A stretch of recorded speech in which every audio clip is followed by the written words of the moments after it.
Jimmy, news of the day? Yeah, great Thoughts for on him. that? Great for him. Well deserved. He came in and earned a contract at camp, and now he earned his extension, so it's good.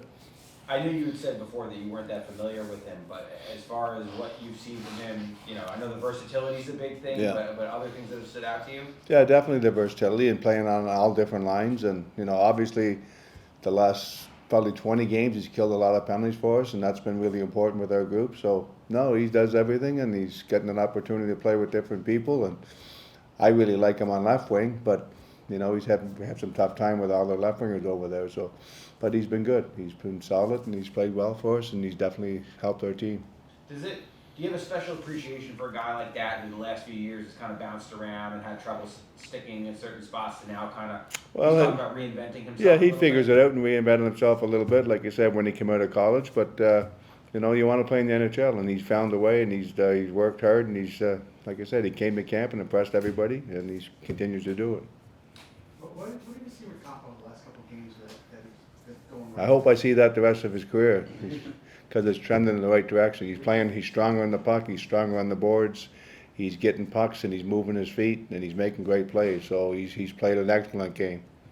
We talk about the veteran guys being a good influence on some of the younger guys. Do you think what Capo's been doing most of this year could rub off on someone like Laugh, where it's like they're almost the same age, but you can see that sometimes it's not that far away? Yeah, no, I mean, exactly what happens. I mean, I always go back to my days coaching junior hockey not that long ago with the St. John Sea Dogs in 2011. We had a bunch of good young players. They were all 17, 18 years old, and they stayed out and they had fun together on the ice, and they worked together on the ice. And I just think there was probably 5 or 6 of them at that time, and they were all first round, second round picks, and they made each other better. And I think the same thing here. You got that group of young, 4, 5, 6 young guys make each other better, and I think that's what's going to happen with our group. I really do. You like what Laugh's done the last couple of seasons? Yeah, no, he come back in the lineup, and he's played okay. So played fine.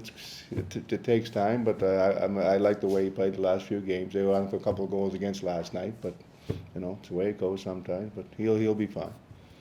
Along those lines, last night you kind of looked like you dropped Phil to the fourth line. What did you not get from him, or what were you seeing from him? I don't blame it on one player, but I switched because Goodrow's a pretty solid guy, and I didn't like the way they came back after and give up 2 goals right after we tied the game. So I made a line change, and Goody's a real dependable player who can play anywhere for our group, and that's why I did it. And kind of to follow up on Arthur's question, what Phil's gone through maybe this year a little bit, what Laffy's gone through this year a little bit, and Kako in the past, is it kind of like the natural progression of a player learning on how to be an NHLer? Well, definitely. That's with every team, every rookie in the league. I mean, Jack Hughes didn't do it overnight. It takes some kids some different times. So they're all at different stages, and what Laffy's played 170 some games. Like Capo's probably in the same area in that area. So, it really starts when you get around the 200 game mark. You're saying, let's see a little bit more here. But they're good players. Laffy had 19 goals last year. It's a pretty good year for a 20-year-old kid. And we always want more, and he wants more. But again, for their progression, they're going to be good hockey players, but they're still young players. So it sounds like last night was more about the timing of the goals because they came right after you guys had tied it than it Yeah. wasn't a particular mistake or anything like that? Oh, those mistakes. Yeah. Yeah. There was mistakes, that's it, definitely. So, we had 2 or 3 chances to get the puck out of the zone, and we didn't get it out, and, so there was definitely mistakes. Besides last night, how have you felt about what you'd seen from Phil? Great, real good. He's been playing good hockey all year.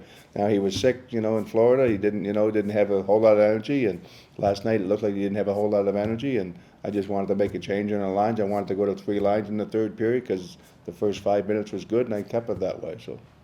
You expect you'll have him right back in the same spot? Oh, yeah, he'll be back, yeah.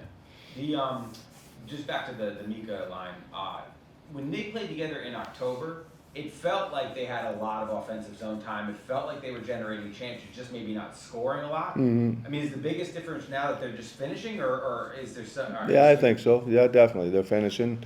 We had a tough time scoring back in October. We were playing okay hockey, but we weren't putting the puck in. And I think I talked about that. We were hitting a lot of posts, and we weren't having any puck luck. Last night we had some puck luck, but in October we had none of that. None of those goals would have been in last night probably.